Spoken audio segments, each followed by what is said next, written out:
Hello friends, welcome to our channel medical field guidance. इस video में हम discuss करेंगे एम्स बीएससी नर्सिंग 2024 की कट ऑफ के बारे में। आप लोग सोच रहे होंगे कि आपने अभी तो कट ऑफ की वीडियो डाली है, तो ये वीडियो किस लिए है। तो लास्ट वीडियो में अगर आप लोगों ने नोटिस किया होगा तो मैंने आप लोगों की 2023 की जो आपकी मेरिट लिस्ट आई थी, जिसमें आपके रैंक वर्सेस मार्क्स गिवन होते हैं, वो और फर्स्ट राउंड का रिज़ल्ट जो आया था काउंसलिंग का, वो डिस्कस किया था। ठीक है, उसको देखो और फर्स्ट राउंड काउंसलिंग में तुम्हें उतने मार्क्स पे कॉलेज मिल जाएगा। मैंने वहाँ पे अच्छे से बताया हुआ है। तो उसमें अपना, जैसे मैंने बताया कि लास्ट ईयर 60 नंबर पे ओबीसी को मिला है फॉर एग्जांपल, तो अब की बार तुम +2 to 3 मार्क्स कर लो, इतने पे ही जाएगा। ठीक है, अब इस वीडियो में हम डिस्कस करेंगे, ये एग्जाम्पल था, ठीक है, 60 वाला, आप एक बार देख लेना कि कितने पे गई है। अब हम देखेंगे कि तुम्हें सेकंड राउंड पे कितने मार्क्स पे जो है यहाँ पे मिल सकता है और लास्ट ईयर कितने मार्क्स पे मिला है। सो बेसिकली अब की बार जैसे देखो, डिफरेंस बस 1-2 नंबर का ही रहता है। तो सेकंड राउंड काउंसलिंग में अगर हम यहाँ पे डिस्कस कर रहे हैं तो आप लोगों को क्या करना है, जैसे मान लो अगर जनरल कैटेगरी को मिला है, फॉर एग्जांपल बता रही हूँ मैं, कि मान लो 10 नंबर पे मिला है, ठीक है, उसमें +2 to +3 कर लेना, उतने मार्क्स पे आपको सेकेंड राउंड में अलॉट हो जाएगा। ठीक है, ये एग्जांपल था। सो स्टार्ट करते हैं। देखो, ये आपकी PDF है, इसमें पर्टिकुलर मेंशन भी है और थोड़ी सीट भी बड़ी है ना, उसका भी एक इफ़ेक्ट रहेगा। ठीक है, तो बस +2 या 3 नंबर ही ज़्यादा जाएगा, ज़्यादा डिफरेंस नहीं आएगा।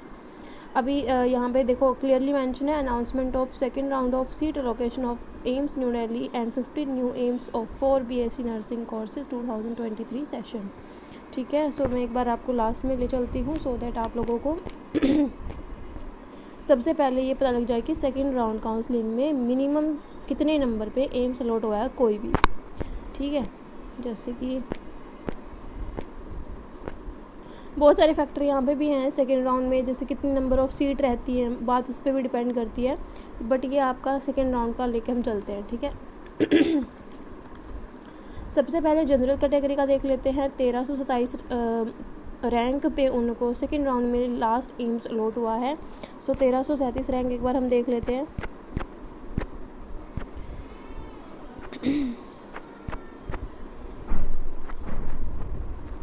(1337 रैंक, ये देखो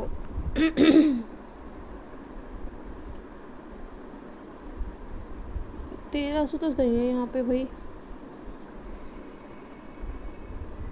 ओबीसी को मिला हुआ है ना, रुको वेट, जनरल कैटेगरी को यहाँ पे 1327 रैंक होगी। ठीक है, मेरे को देखने में प्रॉब्लम होगी। और 1327 पे यूआर को लास्ट मिला है एम्स मंगलागिरी। ठीक है एम्स मंगलागिरी। अब इसके ऊपर मार्क्स कितने थे 1327 रैंक के ऊपर, वो देख लेते हैं।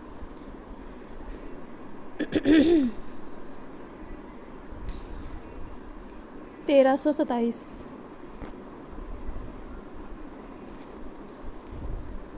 देखो भाई ये रही 1327 आपके रैंक 1327 पे 62 नंबर पे मिला हुआ है। ठीक है, तो अब आप लोगों को ध्यान में होना चाहिए ये चीज़ कि सेकेंड राउंड में जनरल कैटेगरी को 1327 यानी कि 62 नंबर पे अलॉट हुआ है।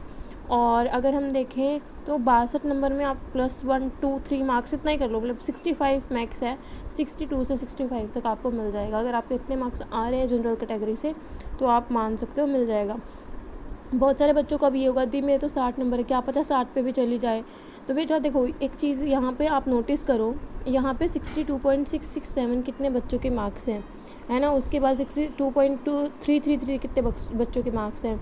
ऐसे ही फिर 61 की लाइन में भी मार्क्स होंगे पॉइंट्स में, एंड देन 60 की लाइन में भी होंगे, है ना। तो अपना सेफ स्कोर लेके चलो। और अगर आप दूसरा एग्ज़ाम आपने दिया है तो उसके लिए प्रिपेयर करो, अगर यहाँ पे तुम्हें 1% भी लग रहा है कि नहीं होगा। ओके मैंने जनरल कैटेगरी का बता दिया है कि लास्ट एम्स आपको इस पे मिलेगा। साथ साथ में एम्स दिल्ली के बारे में भी बात कर लेते हैं फॉर जनरल कैटेगरी।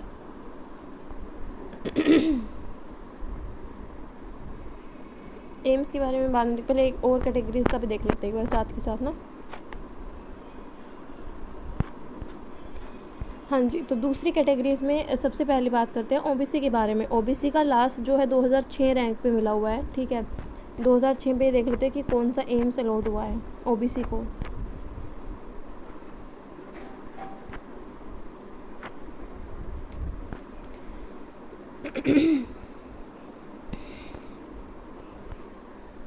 देखो ये रहा 2006 रैंक, ये रही 2006 रैंक ये है, ओबीसी है, एम्स बीबी नगर मिला हुआ है।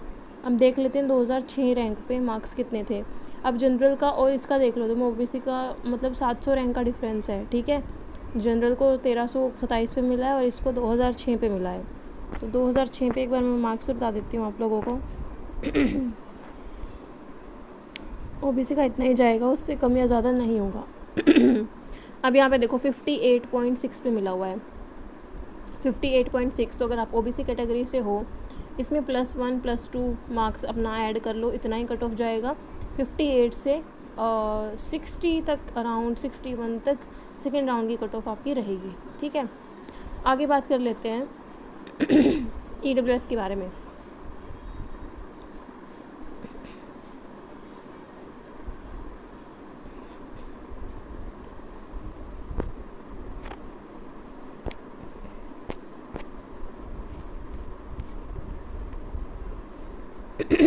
देखो ईडब्ल्यूएस का यहाँ पे कितना है, 4337 रैंक। अब इसका देखो जनरल, मैं वही चीज़ बोलती हूँ, जो जनरल कैटेगरी के स्टूडेंट, अगर तुम्हारा ईडब्ल्यूएस बनता है तो बनवा लो, बिकॉज कितना रैंक का डिफरेंस है तुम देख सकते हो। जनरल को 1327 पे मिल रहा है और ईडब्ल्यूएस को 4337 पे मिल रहा है, ठीक है। सो देख लेते हैं 4337 रैंक पे कौन सा एम्स मिला है। 4337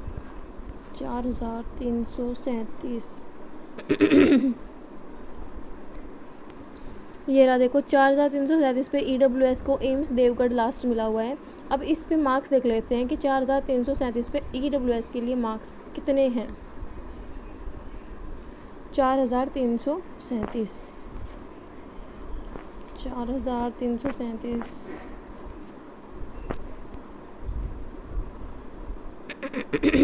ये रहा 4337 पे 50 नंबर है, तो मतलब वही है कि 50 से 53 नंबर, 53 मार्क्स अगर तुम्हारे इस बार बन रहे हैं तो सेकेंड राउंड तक तुम्हारा हो जाएगा, ठीक है। देखो अगेन मैं तुम लोगों को बता रही हूँ कि यहाँ पे ना बहुत सारे फैक्टर पे डिपेंड करती है, बट ये हम लास्ट ईयर के बिहाफ पे लेके चल रहे हैं। सेकेंड राउंड की कट ऑफ मेनली डिपेंड करती है कि आपकी सेकेंड राउंड में कितनी सीट्स वैकेंट है, ठीक है। SC ST की कैटेगरी हमेशा रह जाती है ना, तो हम वो देख लेते हैं। अब SC कैटेगरी का कितना है, 4903, ठीक है। 4903 पे गया हुआ है लास्ट सेकेंड राउंड में, 4930।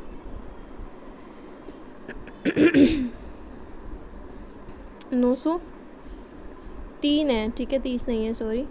तो 18 पे नहीं मिला हुआ, 30 पे मिला हुआ है, 3 पे मिला हुआ है, सॉरी। एम्स मंगलागिरी ही मिला हुआ है। तो 4903 पे हम देख लेते हैं मार्क्स कितने थे। सो SC कैटेगरी को अपने मार्क्स का आइडिया हो जाएगा। 4903 48 मार्क्स थे, देखो 48 मार्क्स थे SC कैटेगरी के। अब 48 हैं, अगर तुम्हारे 48 से 51 के अराउंड मार्क्स होंगे तो इस बार तुम्हारा सेकेंड राउंड तक हो जाएगा, ठीक है। सीट अगर रहती हैं तो अच्छी खासी। अगर आप लोगों को जानना है कि सीट कितनी वैकेंट थी तो मुझे एक बार कमेंट सेक्शन में बता देना, मैं वो भी बता दूँगी आप लोगों को। बाकी अभी एक ST कैटेगरी रह गई है, वो देख लेते हैं। ओपन राउंड काउंसलिंग का भी मैं ऐसे एक बार डिस्कस कर दूँगी, सो दैट आप लोगों को थोड़ा और आइडिया हो जाए, ठीक है। बाकी सारी चीज़ें डिपेंड करती हैं सीट कितनी वैकेंट रहती हैं। ST कैटेगरी में 7870 ये रही ST कैटेगरी। एम्स भटिंडा मिला हुआ है। अब इस पे मार्क्स देख लेते हैं। मार्क्स 7870 पे मार्क्स कितने हैं, 7870 41 मार्क्स हैं, ठीक है, 41 मार्क्स हैं, देख लो। सो आई होप आप लोगों के लिए ये चीज़ें बेनिफिशियल रही होंगी जो मैंने डिस्कस करी हैं। ये आपका सेकेंड राउंड काउंसलिंग का रिज़ल्ट था, ठीक है। अब इसके बिहाफ पे आप लोग सेकेंड राउंड का नहीं जज कर सकते हो, बिकॉज देखो सीट पे डिपेंड करता है टोटली। हो सकता है लास्ट टाइम क्या हो, लास्ट टाइम आपकी 45 सीट रही हो, है ना, एग्जांपल के तौर पे। अब की बार हो वो 30 सीट रहे, तो कंपैरेटिव टू कट ऑफ इस बार क्या हो जाएगी, फिर हाई हो जाएगी। ये भी हो सकता है कि सीट क्या रहेंगी, ज़्यादा रहेंगी, हो सकता है 65 भी रह जाए, है ना, तो वो एक चीज़ होती है। बट अराउंड जो जैसे पुराने साल की कट ऑफ है ना, उतना ही मिनिमम मान के चलना कि इतनी कट ऑफ जाएगी, लो नहीं जाएगी, बट क्योंकि कट ऑफ हमेशा हायर जाती हैं, ठीक है। बच्चे ज़्यादा से ज़्यादा पार्टिसिपेट करते हैं। उसके बाद ओपन राउंड का भी मैं एक बार डिस्कस करवा दूँगी थोड़ा और ब्रीफली, तुम लोगों को आइडिया हो जाएगा। प्रीवियस वीडियो मैंने जो अपलोड करी है उस वीडियो के कमेंट सेक्शन में मुझे बहुत सारे बच्चों ने पूछा है दी मेरी EWS से इतने मार्क्स हैं, क्या मेरा सेकेंड या फर्स्ट राउंड में हो जाएगा। आई होप आप लोगों को इस वीडियो में उसका सोल्यूशन मिल गया होगा। अगर डेफिनेटली आपको अच्छी लगी होगी वीडियो तो कमेंट सेक्शन में ज़रूर बताना हेल्पफुल थी या नहीं थी। और एक और इम्पोर्टेंट चीज़ है, देखो निराश नहीं होना है जिन बच्चों का नहीं हुआ है। अभी तुम लोगों के पास जैसे मेरे बैच के कुछ बच्चे हैं, उनका वो बैच के बहुत अच्छे बच्चे हैं, लाइक उनका बहुत अच्छी तैयारी थी, बट अब उनका पेपर स्ट्रेटजी लगा लो या फिर पेपर में एंजाइटी लगा लो, प्रेशर लगा लो, जिसकी वजह से उनका एग्ज़ाम अच्छा नहीं हुआ। सो अभी वो क्या है, अभी उन्होंने हार नहीं मानी, they are focused on their PGI Chandigarh और रोहतक वाला एग्ज़ाम।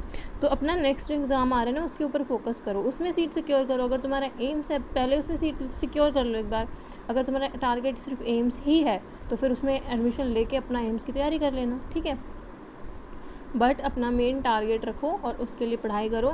अगर नहीं भी गया है तो बढ़िया, ठीक है। अगर आप ड्रॉप ले रहे हैं तो डेफिनेटली एम्स की तैयारी स्टार्ट कर दो, because it is very important कि आप लोगों को अब पता चल गया है कि कैसा पेपर आता है, सारे मिथ दूर हो गए हैं, ठीक है।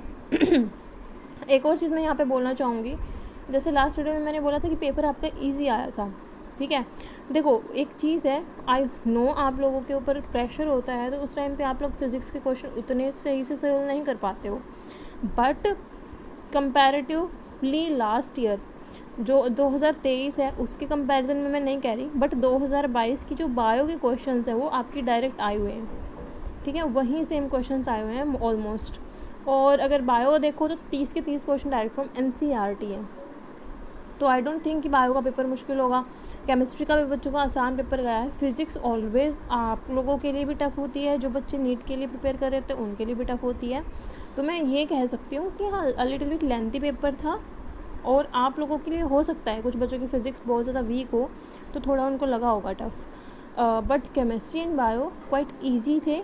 एंड 8 जून वाला पेपर 9 जून वाले पेपर से जो थोड़ा सा क्या था ईजी था। बट अब यहाँ पे बच्चों को डाउट आ रहे हैं क्या एक रिज़ल्ट आएगा या 2 रिज़ल्ट आएंगे। ऑब्वियसली बच्चों 2 रिज़ल्ट आने का तो कोई सवाल ही नहीं पैदा होता है ना।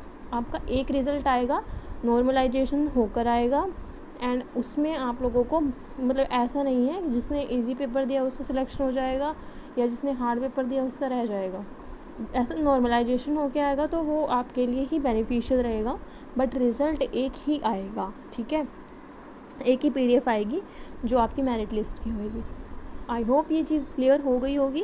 And thank you for watching this video. Again कोई डाउट या क्वेरी है you can ask me in the comment section, okay.